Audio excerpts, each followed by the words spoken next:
basics, no time for complacency. Occupy space, no evictions or vacancies. Time. So let's start from the top. So you did kind of just mention it for a second, but so where exactly were you born, and what was that energy like during your upbringing? Excuse me. Born in Oakland, California. Born in Oakland. I am definitely a Bay Area transplant. I was raised primarily in Richmond, California. Okay, I also went to school in San Francisco, where I resided in Hunters Point. Oh wow! So I've been meeting a lot of people lately here in Sacramento from Hunters Point. People like Baxter Arterberry. I have a friend that LG and I both know. Joe Tanner, he's from San Francisco. OG Joe, shout out. But there's just so many of us here. Life in the Bay Area is much different than it is in Sacramento. I mean, I've been in Sacramento 31 years, and we still haven't caught up. There's a whole lot more community in the Bay Area that I see that I wish we had here. But there are a lot of people, professional and residents, as well as great nonprofit organizations and for-profit organizations that's working to build communities here, and I want to be a part of it. So we're going to get into that as well. You said 31 years. That's almost my whole life. I'm 32. But that's a trip. So for every community has its heroes. So was there someone like that gave a good representation of what it was to be a man, or was there someone who was influential during your time that you would care to share at all, or that? Well, that's an interesting question, because there was one role model that later left me, and not necessarily physically, but our relationship waned, drastically. But there were still other men that I could look up to. A couple of them in school. But that was temporary, because it was elementary school and I moved on. But there was one, a close friend of my dad, who throughout my years, he would teach me about business. He would teach me, about being a man. But it was still hard, because I wasn't getting that from my dad.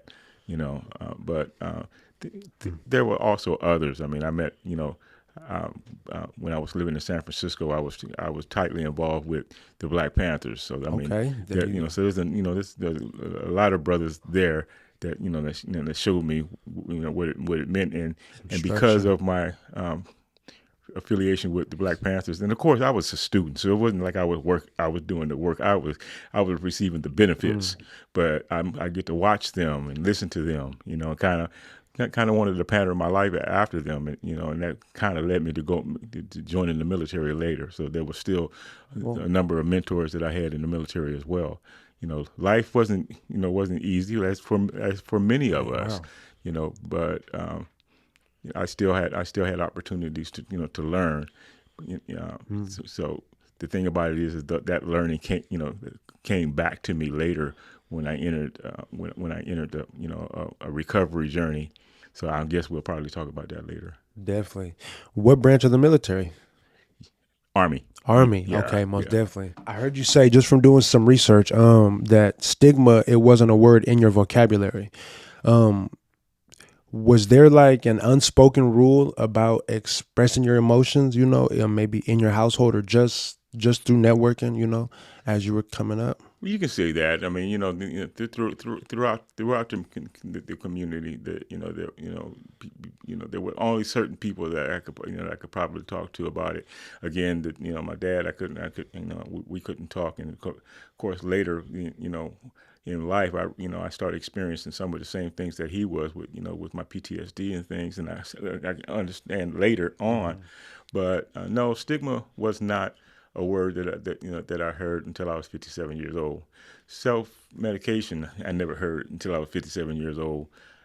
Mental health was not talked about. So all I knew is that there were things that were wrong with me, and I couldn't understand why. So I tried different things to try to try to make myself better. Absolutely. But, and part of that was trying to find an identity.